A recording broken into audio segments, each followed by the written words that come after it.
നെറ്റിയിൽ ചന്ദ്രക്കലയും കൈവെള്ളയിൽ നക്ഷത്ര ചിഹ്നങ്ങളുമായിട്ട് ജനിക്കുന്ന ഒരു കുട്ടിക്ക് എന്ത് പേരാണ് ഇടാൻ പറ്റുക? അങ്ങനെ ഒരു കുട്ടിയുണ്ടായിരുന്നു പണ്ട്. അവൻ്റെ പേര് ലലാടചന്ദ്രനായിരുന്നു. ഇന്ന് ഞാൻ ലലാടചന്ദ്രൻ്റെ കഥയാണ് പറഞ്ഞു തരാൻ പോകുന്നത്. കഥ നടന്നത് ബംഗാളിലാണ്. ബംഗാളിലെ രാജാവിന് 6 ഭാര്യമാരുണ്ടായിരുന്നു. പക്ഷേ ഈ 6 ഭാര്യമാരിലും അദ്ദേഹത്തിന് സന്താനങ്ങളുണ്ടായില്ല. അങ്ങനെ ഇരിക്കെ ഒരു പാവപ്പെട്ട പാൽ കച്ചവടക്കാരിയുടെ മകളെ അദ്ദേഹം വിവാഹം കഴിച്ചുകൊണ്ട് വന്നു. പാലും തൈരും മോരും ചാണകവും ഒക്കെ വിറ്റ് ജീവിക്കുകയായിരുന്ന ഒരു പാവപ്പെട്ട സ്ത്രീയുടെ മകൾ. പക്ഷെ അവൾ അതിസുന്ദരിയായിരുന്നു. എന്നാലും രാജാവിൻ്റെ 6 ഭാര്യമാർക്കും ഈ പുതിയ രാജ്ഞിയെ ഇഷ്ടപ്പെട്ടില്ല. രാജാവ് ഈ പെൺകുട്ടിയെ വിവാഹം കഴിക്കുന്നതിന് ഒരു കാരണമുണ്ട്. അത് അവൾ സുന്ദരിയാണ് എന്നത് മാത്രമായിരുന്നില്ല. ഒരു പ്രവചനമുണ്ടായിരുന്നു, ഒരു ജ്യോത്സ്യൻ്റെ പ്രവചനം. അതനുസരിച്ച് ഈ പെൺകുട്ടിക്ക് ഇരട്ട കുട്ടികളാണ് ഉണ്ടാവുക. അങ്ങനെ ഉണ്ടാകുന്ന ഇരട്ട കുട്ടികളിൽ 1 ആണും 1 പെണ്ണുമായിരിക്കും. അതിലെ ആൺകുട്ടിക്ക് നെറ്റിയിൽ ചന്ദ്രക്കലയും കയ്യിൽ നക്ഷത്ര ചിഹ്നങ്ങളും ഉണ്ടായിരിക്കും. അവൻ വളരെ ഭാഗ്യവാനായിരിക്കും, മിടുക്കനായിരിക്കും. അപ്പോൾ അങ്ങനെയൊരു മകൻ തനിക്കുണ്ടാവണം എന്നാഗ്രഹിച്ചിട്ടാണ് ഈ ലക്ഷണങ്ങളുള്ള ഒരു പെൺകുട്ടിയെ ഈ രാജാവ് വിവാഹം കഴിച്ചത്. അദ്ദേഹത്തിന് തൻ്റെ ഭാര്യയോട് വളരെ ഇഷ്ടമുണ്ടായിരുന്നു. അങ്ങനെ കാത്തുകാത്തിരുന്ന ഈ ഏറ്റവും ഇളയ രാജ്ഞി ഗർഭവതിയായി. അങ്ങനെ പോയപ്പോൾ തൻ്റെ ഭാര്യയ്ക്കും അവളുടെ ഗർഭസ്ഥ ശിശുക്കൾക്കും ഒരു കുഴപ്പവും വരാതെ നോക്കാൻ രാജാവ് പ്രത്യേകം ശ്രദ്ധിച്ചു. രാജ്ഞിക്ക് വേണ്ടി അദ്ദേഹം പ്രത്യേകം ഒരു കൊട്ടാരം നിർമ്മിച്ച് അവിടെ താമസിപ്പിക്കുകയും അവളുടെ കൊട്ടാരത്തിൽ അവളുടെ മുറിയിൽ ഒരു മണി തൂക്കിയിടുകയും ചെയ്തു. ഈ മണി ഒരു മാന്ത്രിക മണിയായിരുന്നു. എന്നിട്ട് രാജ്ഞിയോട് അദ്ദേഹം പറഞ്ഞു, ഈ മണി വെറുതെ നീ അടിക്കരുത്. എനിക്ക് എൻ്റെ മക്കളുണ്ടായാലുടനെ അവരെ കാണണം. അതുകൊണ്ട് എപ്പോഴാണോ നിനക്ക് പ്രസവ വേദന തുടങ്ങുന്നത് അപ്പോൾ നീ ഈ മണി അടിക്കണം. ഞാൻ അപ്പോൾ തന്നെ ഓടി വന്നുകൊള്ളാം. നീ മണി അടിച്ചാലുടനെ എനിക്ക് ആ സന്ദേശം കിട്ടുകയും നീ എന്നെ കാണാൻ ആഗ്രഹിക്കുന്നുണ്ട്, ഞാൻ വരേണ്ട സമയം അടുത്തു എന്ന് മനസ്സിലാവുകയും ചെയ്യും. ആവശ്യമില്ലാതെ ഈ മണി അടിക്കുകയും ചെയ്യരുത്. അങ്ങനെ രാജാവ് അയൽരാജ്യത്തേക്ക് പോയി. രാജാവ് ഈ കാര്യം രാജ്ഞിയോട് പറയുന്നത് മറ്റ് 6 രാജ്ഞിമാരും ഒളിച്ചു നിന്ന് കേൾക്കുന്നുണ്ടായിരുന്നു. തങ്ങളോടില്ലാത്ത കരുതൽ രാജാവ് തൻ്റെ 7ാമത്തെ രാജ്ഞിയോട് കാണിക്കുന്നത് കണ്ടപ്പോൾ ഈ രാജ്ഞിമാർക്ക് അവരുടെ അസൂയ അടക്കാൻ വയ്യാതായി. രാജാവ് പോയി കഴിഞ്ഞപ്പോൾ വളരെയധികം സ്നേഹം അഭിനയിച്ച് ഈ രാജ്ഞിമാർ പുതിയ രാജ്ഞിയുടെ കൊട്ടാരത്തിലേക്ക് ചെന്നു. അവളുടെ സുഖസൗകര്യങ്ങൾ അന്വേഷിക്കാനും അവളെ ശുശ്രൂഷിക്കാനും ചെന്നു എന്ന ഭാവനയാണ് ഇവർ ഈ രാജ്ഞിയുടെ അടുത്ത് ചെന്നത്.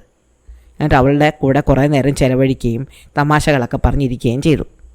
സംസാരം മധ്യേ അവർ ഈ മണി കാണിച്ചിട്ട് ഈ രാജ്ഞിയോട് ഇതെന്ത് മണിയാണ് എന്ന് ചോദിച്ചു. അപ്പോൾ രാജ്ഞി പറഞ്ഞു, അത് രാജാവ് എനിക്ക് തന്നൊരു മാന്ത്രിക മണിയാണ്. അദ്ദേഹത്തെ കാണണമെന്ന് തോന്നുമ്പോൾ ഈ മണി അടിച്ചാൽ മതി. പ്രസവം അടുക്കുന്ന സമയത്ത് ഈ മണി അടിക്കണം എന്നാണ് അദ്ദേഹം എന്നോട് പറഞ്ഞിരിക്കുന്നത്. അല്ലാതെ മണി അടിക്കരുത് എന്നും പറഞ്ഞിട്ടുണ്ട്. അപ്പോൾ അവർ പറഞ്ഞു, ഇതൊരു ചെറിയ മണിയല്ലേ, ഈ മണി അടിച്ചാൽ അയൽരാജ്യത്തിരിക്കുന്ന രാജാവ് ഇതെങ്ങനെ കേൾക്കാനാണ്? അദ്ദേഹം നിന്നെ പറ്റിച്ചതാണ്. അപ്പോൾ 7ാമത്തെ രാജ്ഞി പറഞ്ഞു, അല്ല അദ്ദേഹം അങ്ങനെ വീൺ വാക്കൊന്നും പറയാറില്ല. എത്ര ദൂരത്താണെങ്കിലും ഈ മണി അടിച്ചാലുടനെ അദ്ദേഹം വരാം എന്നാണ് എന്നോട് പറഞ്ഞിരിക്കുന്നത്. അപ്പോഴും ഈ രാജ്ഞിമാർ പറഞ്ഞു, അതെങ്ങനെ പറ്റും? നിനക്കൊരു അത്യാവശ്യം വന്ന് മണി അടിച്ചാൽ അയൽരാജ്യത്തിരിക്കുന്ന രാജാവ് പെട്ടെന്ന് ഇവിടെ എങ്ങനെ എത്തും? എത്ര ദൂരമുണ്ട് അങ്ങോട്ട്? നീ എത്ര മണ്ടിയാണ് ഈ കാര്യങ്ങളൊക്കെ വിശ്വസിക്കാൻ? നിനക്ക് വിദ്യാഭ്യാസമൊന്നും ഇല്ലാത്തതുകൊണ്ടാണ് നീ ഇങ്ങനെയുള്ള ചെറിയ ചെറിയ കാര്യങ്ങൾ വിശ്വസിക്കുന്നത്. ഞങ്ങളോടാണ് രാജാവ് ഇങ്ങനെ പറഞ്ഞിരുന്നെങ്കിൽ ഞങ്ങളിത് വിശ്വസിക്കുകയില്ലായിരുന്നു. അങ്ങനെ പലതവണ ഈ രാജ്ഞിമാർ പറഞ്ഞതോടെ ഈ ഏറ്റവും ഇളയ രാജ്ഞിക്ക്, 7ാമത്തെ രാജ്ഞിക്ക് ആകെപ്പാടെ സംശയമായി. രാജാവ് തന്നെ പറ്റിച്ചതാണോ, കളിയാക്കാൻ ചെയ്തതാണോ എന്നൊക്കെ. അവർ പതുക്കെ ആ മണി കയ്യിലെടുത്ത് അടിച്ചു. ഈ രാജ്ഞി ഈ മണി അടിച്ചതും മറ്റ് 6 രാജ്ഞിമാരും ഓടുന്നു മറഞ്ഞു. പൊടും തന്നെ രാജാവ് അവിടെ പ്രത്യക്ഷപ്പെട്ടു. അദ്ദേഹം ചോദിച്ചു, എന്താ മണി അടിച്ചത്? നിനക്ക് വേദന തുടങ്ങിയോ? അവൾ പറഞ്ഞു, അയ്യോ അല്ല, ഞാൻ ഈ മണി ശരിക്കും പ്രവർത്തിക്കുമോ എന്നൊന്ന് പരീക്ഷിച്ച് നോക്കിയതാണ്. രാജാവ് പറഞ്ഞു, നീ ഒരിക്കലും അങ്ങനെ ചെയ്യരുതായിരുന്നു. എൻ്റെ വാക്കുകളെ നീ എന്തിനാണ് അവിശ്വസിച്ചത്? എന്തായാലും ഇത്തവണത്തേക്ക് ഞാൻ നിന്നോട് ക്ഷമിച്ചു. ഇനി മേലിൽ നീ ഈ മണി ഇങ്ങനെ അനാവശ്യമായിട്ട് അടിക്കരുത്. അങ്ങനെ രാജാവ് പോയി കഴിഞ്ഞപ്പോഴേക്കും മറ്റ് രാജ്ഞിമാർ അവിടെ വന്നു. അവർക്ക് രാജാവ് ഇവളോട് ക്ഷമിച്ചു എന്ന കാര്യത്തിൽ വളരെയധികം അമർഷമുണ്ടായിരുന്നു. തങ്ങൾ ആരെങ്കിലുമാണ് ചെറിയ തെറ്റ് ചെയ്തതെങ്കിൽ രാജാവ് ഒരിക്കലും തങ്ങളോട് ക്ഷമിക്കുകയില്ലായിരുന്നു. ഇപ്പോൾ ഇവളുടെ വയറ്റിൽ അദ്ദേഹത്തിന് 2 കുഞ്ഞുങ്ങളുള്ളതുകൊണ്ടാണ് അദ്ദേഹം അവളോട് ഇത്ര ദയ കാണിക്കുന്നത്. ഇതങ്ങനെ വിട്ടാൽ പറ്റില്ലല്ലോ. അവരെല്ലാവരും കൂടെ ഗൂഢാലോചന നടത്തി. നമുക്ക് ഇവളെ കൊണ്ട് ഈ മണി ഒരു തവണ കൂടി അടിപ്പിക്കണം. അപ്പോൾ രാജാവ് അവളോട് വഴക്കിടുകയും ഇവളെ ഇവിടുന്ന് പറഞ്ഞു വിടുകയും ചെയ്യും. അങ്ങനെ ഇവരെല്ലാവരും കൂടെ വീണ്ടും ഈ പുതിയ രാജ്ഞിയുടെ അടുത്ത് ചെന്നു. അവർ ചോദിച്ചു, എങ്ങനെയുണ്ട്? നിനക്ക് ക്ഷീണമൊക്കെ ഉണ്ടോ? രാജാവ് അടുത്തില്ലാതെ നിനക്ക് വിഷമമുണ്ടോ? അപ്പോൾ രാജ്ഞി പറഞ്ഞു, എനിക്ക് ക്ഷീണമുണ്ട്, സാരമില്ല. രാജാവിനെ കാണാത്തതിൽ എനിക്ക് വിഷമവുമുണ്ട്. അദ്ദേഹം ഇങ്ങ് വരുമല്ലോ, അപ്പോൾ കാണാമല്ലോ. എന്തായാലും അധികം താമസിക്കില്ല. എൻ്റെ പ്രസവം അടുത്ത് വരികയല്ലേ. അപ്പോൾ ഈ മറ്റു രാജ്ഞിമാർ പറഞ്ഞു, നിനക്ക് ഒറ്റയ്ക്കാണെങ്കിൽ ഈ മണി അടിച്ച് രാജാവിനെ വരുത്തിക്കൂടെ? ഞങ്ങളെ ആരെയും അധികം നേരെ ഇവിടെ നിർത്താൻ രാജാവിൻ്റെ ആൾക്കാർ സമ്മതിക്കുകയില്ല. അതുകൊണ്ടാണ് ഞങ്ങൾ ഇങ്ങോട്ടെങ്ങും വരാത്തത്. നീ ഒറ്റയ്ക്ക് ഈ കൊട്ടാരത്തിൽ എത്ര ദിവസം ഇങ്ങനെ താമസിക്കും? ഈ സമയത്ത് നീ വളരെ സന്തോഷമായിട്ടിരിക്കുന്ന സമയമല്ലേ. നിൻ്റെ വയറ്റിലെ കുഞ്ഞുങ്ങൾക്ക് സന്തോഷം ഉണ്ടാകുന്നത് നീ സന്തോഷമായിട്ടിരിക്കുമ്പോഴല്ലേ. അപ്പം നീ മണി അടിച്ച് രാജാവിനെ ഇടയ്ക്കിടയ്ക്ക് കാണുകയും അദ്ദേഹത്തോട് സംസാരിക്കുകയും വേണ്ടതല്ലേ. അതല്ലേ നിനക്ക് സന്തോഷം ഉണ്ടാക്കുന്ന കാര്യം. നീ ഇങ്ങനെ ഏകാന്തമായിട്ടും ദുഃഖിച്ചുമൊക്കെ ഇരുന്നാൽ നിൻ്റെ വയറ്റിലെ കുഞ്ഞുങ്ങൾക്ക് തന്നെയാണ് ദോഷം. അവർക്ക് അസുഖങ്ങൾ വരും. അവർ വളർന്നു വരുമ്പോൾ അവർക്ക് വലിയ വിഷാദമായിരിക്കും. അതുകൊണ്ട് നിൻ്റെ കുഞ്ഞുങ്ങളോട് സ്നേഹമുണ്ടെങ്കിൽ നീ മണി ഒന്നുകൂടെ അടിക്കുക. അങ്ങനെ ഈ രാജ്ഞിമാർ കുറേ പറഞ്ഞു കഴിഞ്ഞപ്പോൾ ഈ 7ാമത്തെ രാജ്ഞിക്ക് വീണ്ടും മണി അടിക്കണമെന്ന് തോന്നി. അവളൊരു പാവമായിരുന്നു. അങ്ങനെ അവൾ ഈ മണി എടുത്ത് വീണ്ടും അടിച്ചു. അതോടെ രാജാവ് മുന്നിൽ പ്രത്യക്ഷപ്പെട്ടു. എന്തിനാണ് നീ മണി അടിച്ചതെന്ന് ചോദിച്ചു. അപ്പോൾ അവൾ പറഞ്ഞു, അങ്ങ് ശരിക്കും വരുമോ എന്നറിയാൻ വേണ്ടിയിട്ടാണ്. എനിക്ക് അങ്ങനെ കാണാഞ്ഞിട്ട് വലിയ ദുഃഖം തോന്നി. അങ്ങനെ എനിക്കൊന്ന് കാണണം തോന്നി, സന്തോഷിക്കണമെന്ന് തോന്നി. രാജാവ് പറഞ്ഞു, ഞാൻ വളരെ പ്രധാനപ്പെട്ടൊരു കാര്യത്തിന് വേണ്ടിയിട്ടാണ് ഇവിടുന്ന് പോയത്. എന്തെങ്കിലും അത്യാവശ്യം ഉണ്ടെങ്കിൽ മാത്രമേ മണി അടിക്കാവൂ എന്ന് ഞാൻ നിന്നോട് പറഞ്ഞിട്ടുണ്ടായിരുന്നു. പക്ഷേ നീ എൻ്റെ വാക്കുകൾ തെറ്റിച്ചു. ഞാൻ നിന്നെ ശിക്ഷിക്കാത്തത് നീ ഇപ്പോൾ ഗർഭവതി ആയതുകൊണ്ട് മാത്രമാണ്. ഇനി നീ മണി അടിച്ചാലും ഞാൻ വരാൻ പോകുന്നില്ല. ഞാൻ എൻ്റെ ജോലി തീർത്തിട്ടേ ഇനി തിരിച്ചു വരികയുള്ളൂ. ഇതൊക്കെ പറഞ്ഞിട്ട് രാജാവ് ദേഷ്യപ്പെട്ട് അവിടുന്ന് പോയി. മറ്റാറ് രാജ്ഞിമാർക്കും വളരെയധികം സന്തോഷം തോന്നി. അവരുദ്ദേശിച്ചതുപോലെ രാജാവ് രാജ്ഞിയെ പറഞ്ഞു വിട്ടില്ലെങ്കിലും അവളെ വഴക്ക് പറയുകയെങ്കിലും ചെയ്തല്ലോ. അവർ സന്തോഷത്തോടെ തിരിച്ചുപോയി. അങ്ങനെ കുറച്ച് ദിവസങ്ങൾക്ക് ശേഷം ഈ ഇളയ രാജ്ഞിക്ക് പ്രസവ വേദന തുടങ്ങി. രാജ്ഞി പെട്ടെന്ന് ആ മണി എടുത്ത് അടിക്കാൻ തുടങ്ങി. കുറേ നേരം മണി അടിച്ചു. പക്ഷേ രാജാവ് വന്നില്ല. പക്ഷേ ഈ മണിയടി മറ്റാറ് രാജ്ഞിമാരും കേട്ടു. അവർ പറഞ്ഞു, ദാ മണി അടിക്കുന്നു, നമുക്ക് അങ്ങോട്ടേക്ക് പോകാം. ഇവർ നേരത്തെ മറ്റ് പരിചാരകരോടൊക്കെ 7ാമത്തെ രാജ്ഞിയുടെ കൊട്ടാരത്തിലേക്ക് പോകരുതെന്ന് നേരത്തെ പറഞ്ഞ് ചട്ടം കെട്ടിവെച്ചിട്ടുണ്ടായിരുന്നു.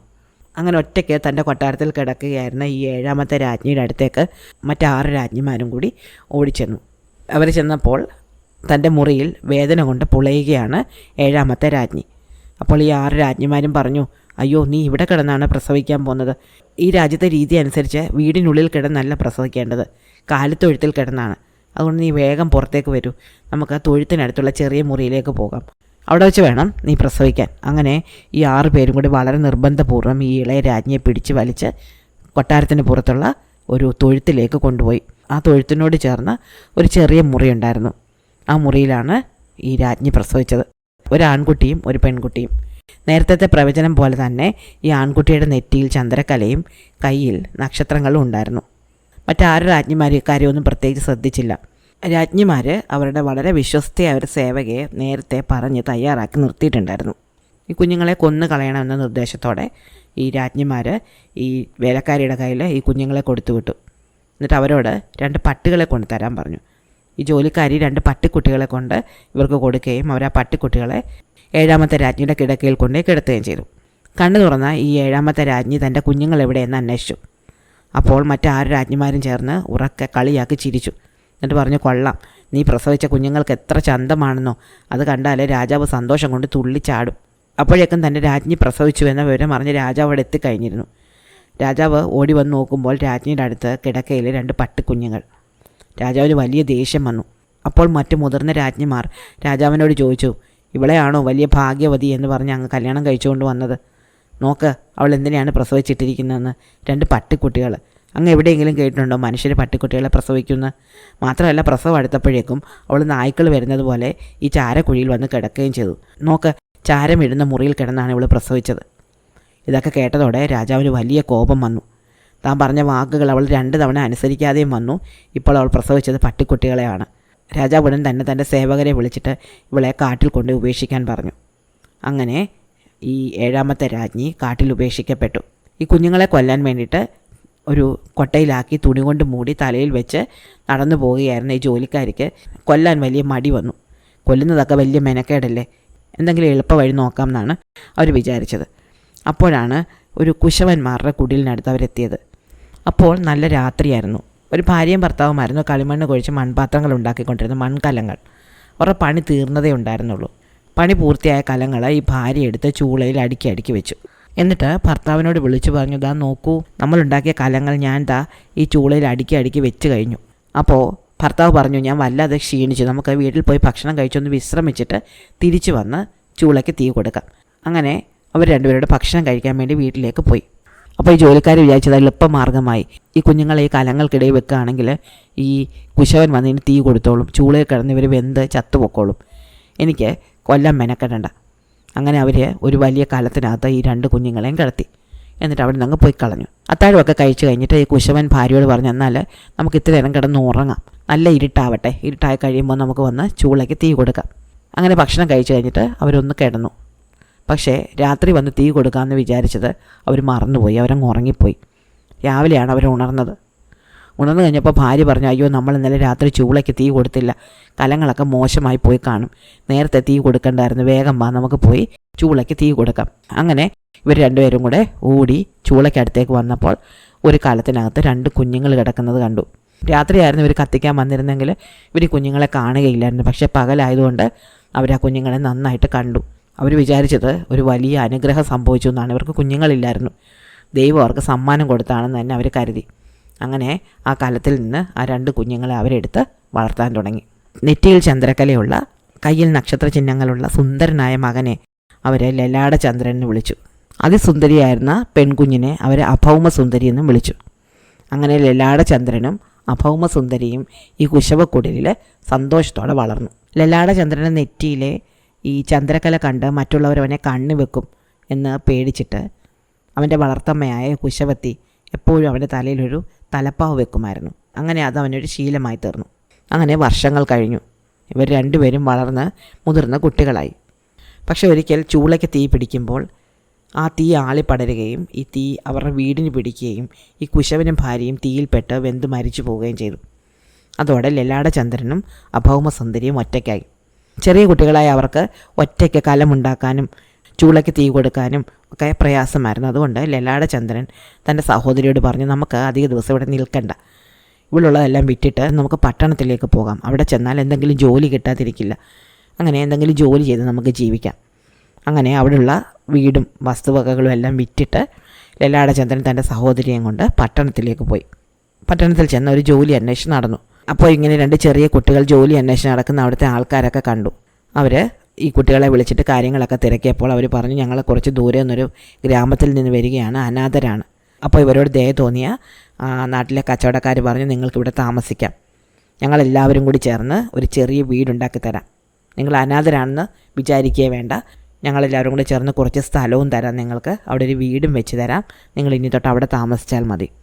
അങ്ങനെ നാട്ടുകാരെല്ലാം കൂടെ സഹായിച്ചിട്ട് ആ ഗ്രാമത്തിൻ്റെ അതിർത്തിയിൽ ഒരു ചെറിയ വീടുണ്ടാക്കി ലലാടചന്ദ്രനെയും സഹോദരിയെയും അവിടെ താമസിപ്പിച്ചു. തൻ്റെ കയ്യിലുണ്ടായിരുന്ന പണം കൊണ്ട് ലലാടചന്ദ്രൻ ഒരു കുതിരയെയും വാങ്ങി. ആ കുതിരപ്പുറത്ത് അവൻ കാട്ടിൽ പോയി വേട്ടയാടുകയും വേട്ടമൃഗങ്ങളെ കൊണ്ടുവന്ന് നാട്ടിൽ വിൽക്കുകയും ചെയ്യുമായിരുന്നു.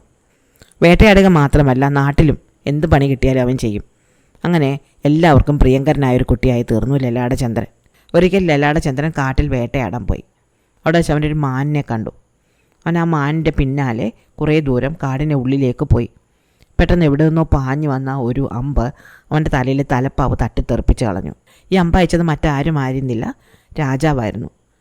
രാജാവും അതേ കാട്ടിൽ വേട്ടയാടാൻ വന്നിട്ടുണ്ടായിരുന്നു. അദ്ദേഹവും ഈ മാനിനെ അമ്പ് ചെയ്താണ്. അപ്പോഴാണ് ഈ അമ്പ് ലലാടചന്ദ്രൻ്റെ തലയിലെ തലപ്പാവ് തട്ടി മാറ്റിയത്.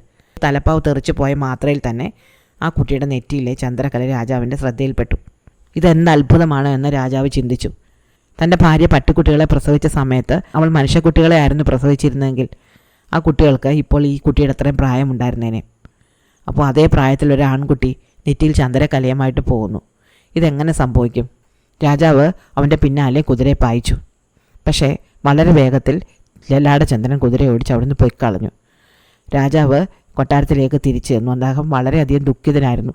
അദ്ദേഹത്തിന് 6 രാജ്ഞിമാരും അദ്ദേഹത്തിന് ചുറ്റും വന്നിരുന്നു.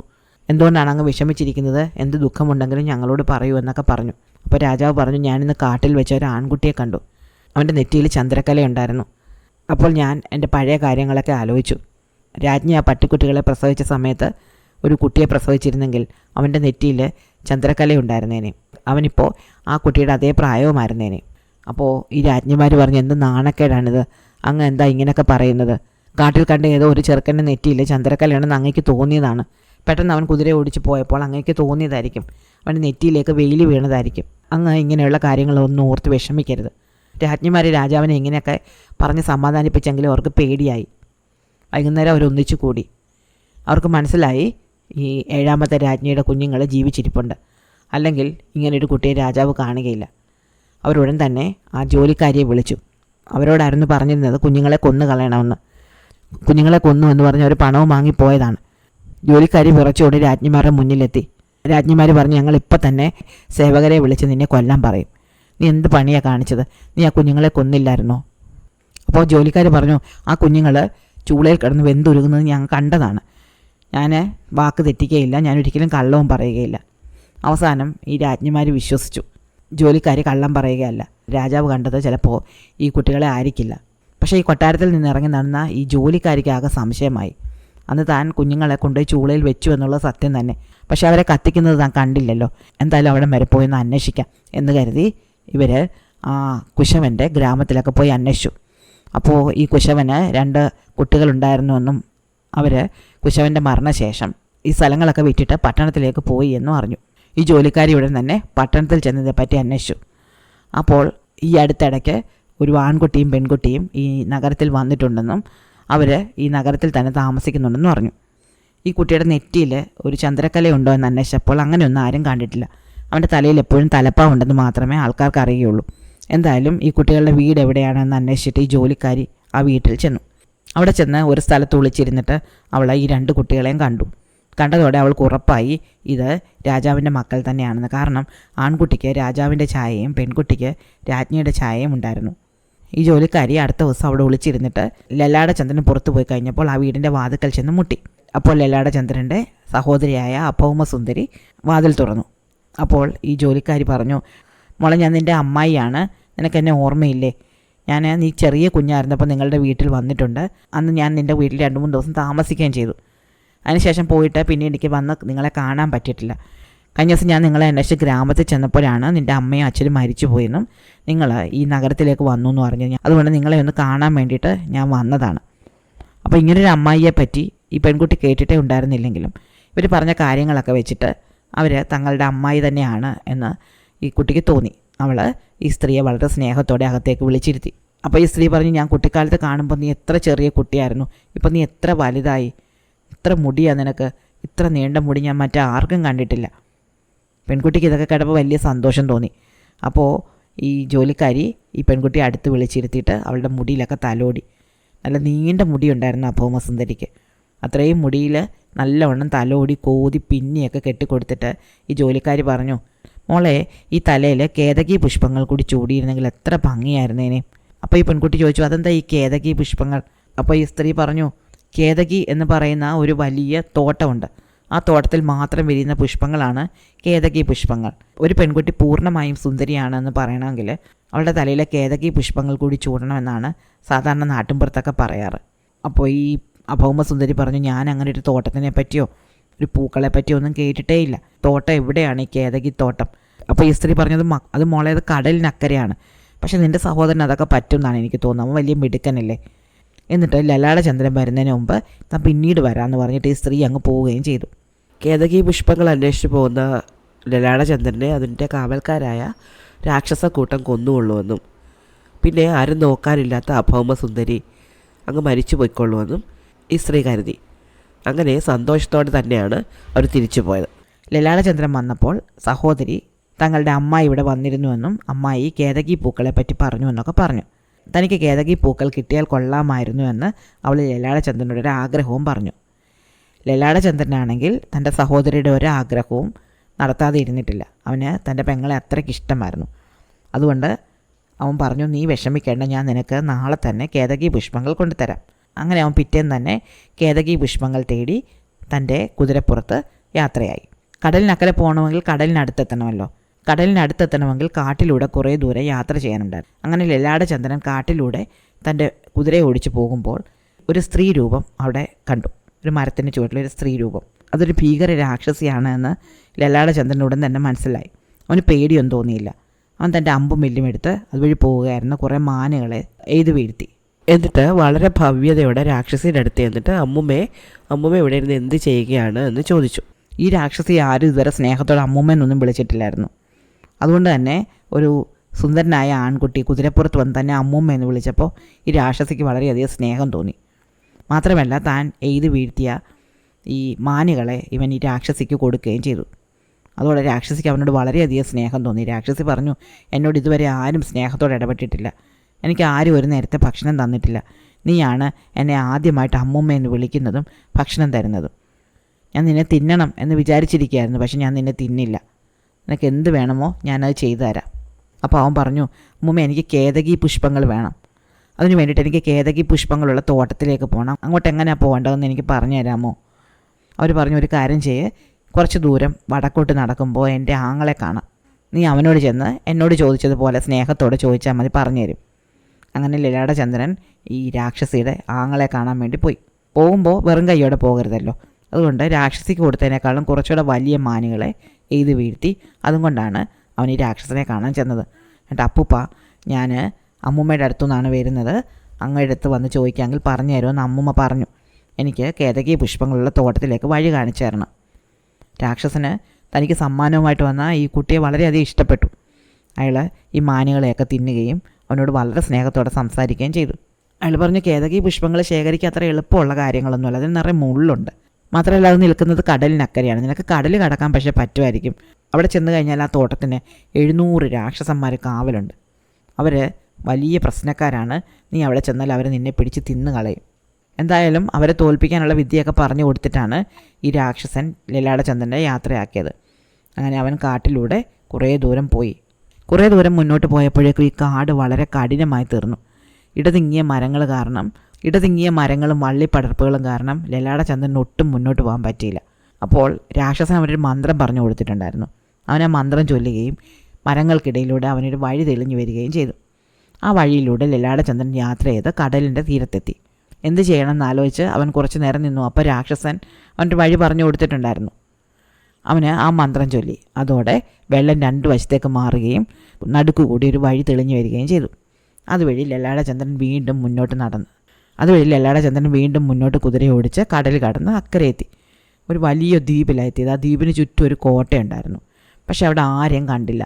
700 രാക്ഷസന്മാരുണ്ടെന്നൊക്കെ പറഞ്ഞിട്ട് ഒരു രാക്ഷസനെ പോലും കണ്ടില്ല. അതുകൊണ്ട് അവൻ ധൈര്യത്തോടെ ഈ കൊട്ടാരത്തിനകത്തേക്ക് ചെന്നു.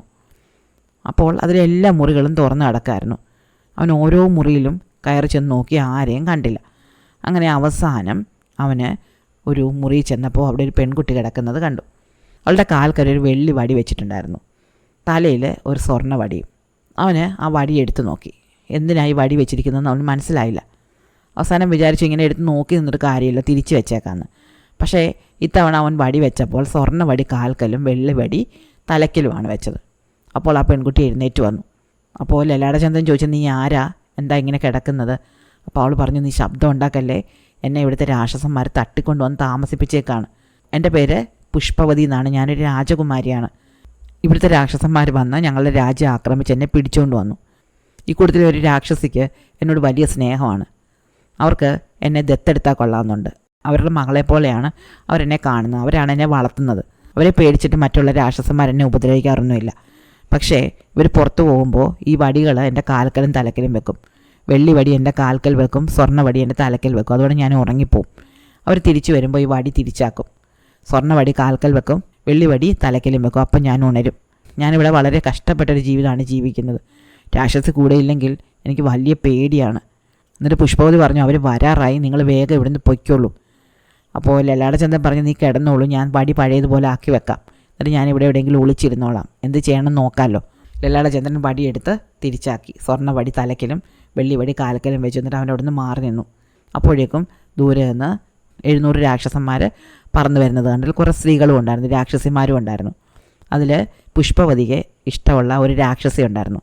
ആ രാക്ഷസി അടുത്ത് വന്നിട്ട് ഈ വടികളുടെ സ്ഥാനം മാറ്റി. എന്നിട്ട് പുഷ്പവതിയോട് ചോദിച്ചു, ഇവിടെ എന്താ ഒരു വല്ലാത്ത മണം, ഒരു മനുഷ്യൻ വന്നതുപോലെ തോന്നുന്നുണ്ടല്ലോ, മനുഷ്യൻ്റെ മണം അടിക്കുന്നു. അപ്പോൾ പുഷ്പവതി പറഞ്ഞു, ഓ ഇവിടെ മനുഷ്യരാരും വന്നില്ല. അപ്പോഴും ഈ രാക്ഷസി പറഞ്ഞു, അല്ല ഇവിടെ മനുഷ്യരാരോ വന്നിട്ടുണ്ട്, എനിക്ക് മനുഷ്യരുടെ മണം വരുന്നുണ്ട്. അപ്പോൾ പുഷ്പവതി പെട്ടെന്ന് കരയാൻ തുടങ്ങി. അപ്പോൾ ഈ രാക്ഷസി പറഞ്ഞു, നീ എന്തിനാ കരയുന്നത്, നീ കരയേണ്ട കാര്യമൊന്നുമില്ല, ഞാൻ അങ്ങനെ ചോദിച്ചെന്നല്ലേ ഉള്ളൂ, നിന്നെ പേടിപ്പിച്ചൊന്നും ഇല്ലല്ലോ, മറ്റുള്ള രാക്ഷസന്മാരെല്ലാം നിന്നെ കൊല്ലണമെന്ന് പറഞ്ഞിട്ട് ഞാൻ നിന്നെ സംരക്ഷിക്കുന്നില്ലേ, നിന്നോട് എനിക്ക് സ്നേഹം ഉണ്ടായിട്ടല്ലേ, നീ അതുകൊണ്ട് പേടിക്കുകയേ വേണ്ട.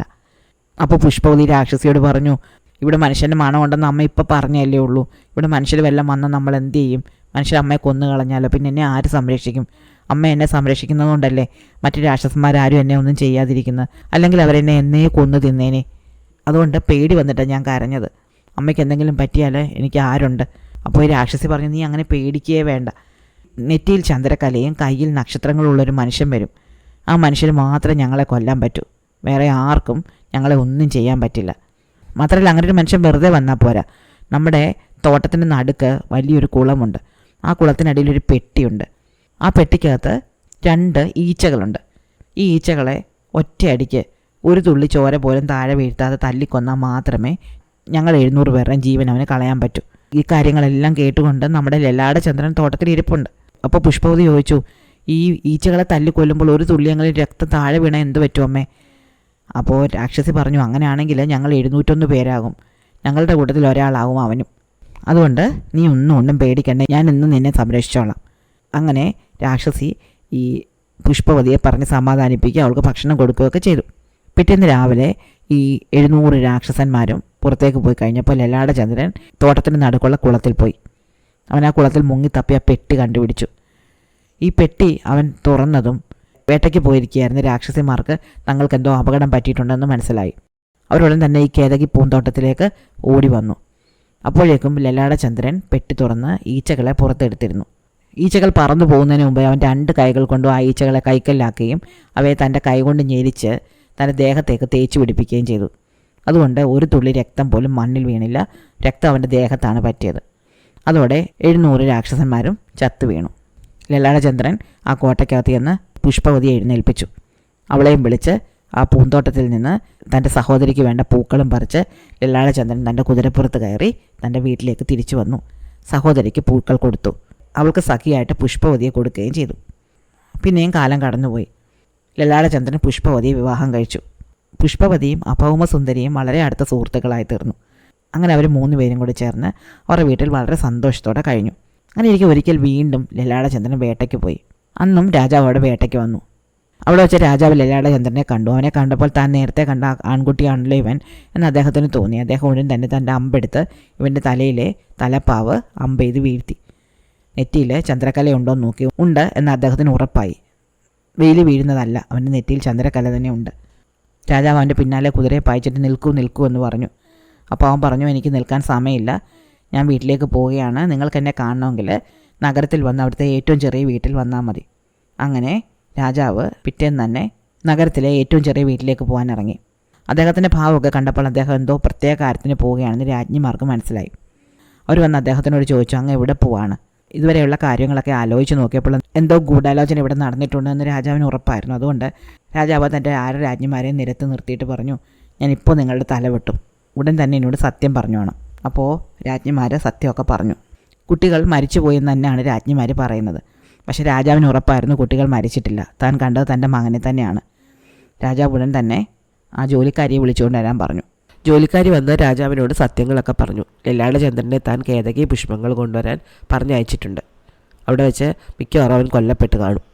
രാജാവ് ഉടൻ തന്നെ തൻ്റെ സേവകരെ വിളിച്ചിട്ട് തൻ്റെ രാജ്ഞി എവിടെയാണോ ഉപേക്ഷിച്ചത് അവിടെ പോയി ആ രാജ്ഞിയെ അന്വേഷിച്ച് കണ്ടുപിടിക്കാൻ പറഞ്ഞു. മാത്രമല്ല ഈ ക്രൂരതകളൊക്കെ പ്രവർത്തിച്ച ജോലിക്കാരിയെയും 6 രാജ്ഞിമാരെയും ഉടൻ തന്നെ നാട് കടത്താനും പറഞ്ഞു. അതിനുശേഷം അദ്ദേഹം നഗരത്തിലെ ഏറ്റവും ചെറിയ വീട്ടിലേക്ക് പോയി. ആ വീടിൻ്റെ വാതിൽക്കൽ ചെന്ന് അകത്തേക്ക് നോക്കുമ്പോൾ തൻ്റെ മകനും മകളും മരുമകളും ആ വീടിനകത്തിരുന്ന് വളരെ സന്തോഷത്തോടെ സംസാരിക്കുന്നത് കണ്ടു. അവൻ്റെ നെറ്റിയിൽ ചന്ദ്രക്കലയും കയ്യിൽ നക്ഷത്ര ചിഹ്നവും ഉണ്ടായിരുന്നു. അദ്ദേഹം ഓടിച്ചെന്ന് അവരെ ആലിംഗനം ചെയ്യുകയും എല്ലാ സത്യവും അവരോട് പറയുകയും ചെയ്തു. അതിനുശേഷം അവരെ വിളിച്ചുകൊണ്ട് അദ്ദേഹം തൻ്റെ കൊട്ടാരത്തിലേക്ക് വന്നു. കൊട്ടാരത്തിലെത്തിക്കഴിഞ്ഞപ്പോഴാണ് താൻ ഒരു രാജകുമാരനാണ് എന്നുള്ള സത്യം ലലാടചന്ദ്രന് മനസ്സിലാകുന്നത്. അപ്പോഴേക്കും കാട്ടിൽ നിന്ന് രാജാവ് ഉപേക്ഷിച്ച് കളഞ്ഞിരുന്ന 7ാമത്തെ രാജ്ഞിയെ സേവകർ അവിടെ എത്തിച്ചിരുന്നു. അങ്ങനെ ആ കുടുംബം വീണ്ടും ഒന്നിച്ചു ചേർന്നു. പിന്നീട് അവരെല്ലാവരും വളരെ കാലം സന്തോഷത്തോടെ ജീവിച്ചു. ഇഷ്ടമായോ ഇന്നത്തെ കഥ? അടുത്ത കഥ അടുത്ത ദിവസം.